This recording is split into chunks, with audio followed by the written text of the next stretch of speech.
درود پاک ایک ایسا وظیفہ ہے جو ہر وقت قبول ہی قبول ہے، یہ کبھی رد نہیں ہوتا۔ اور یاد رکھنا، معذرت کے ساتھ، ایک خوبصورت حدیث پاک تو میں نے آپ کو سنا لیا ہے، مگر ایک اور بات سماعت فرما لیں گے۔ رب تعالیٰ کریم جو ہے وہ ہمارے ساتھ کسی شے میں شریک نہیں ہے، وہ خود لا شریک ہے۔ اللہ بدن سے پاک ہے، اللہ ہمارے ساتھ بدن میں شریک نہیں۔ اللہ روح سے پاک ہے، اللہ روح کا محتاج بھی نہیں ہے۔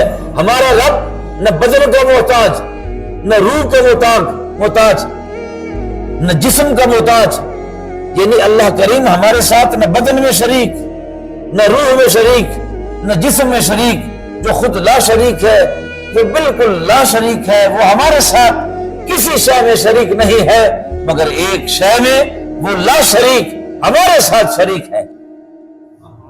وہ ایک شے میں شریک ہے ہمارے ساتھ، وہ صرف اور صرف درود پاک پڑھنے میں اللہ ہمارے ساتھ شریک ہے۔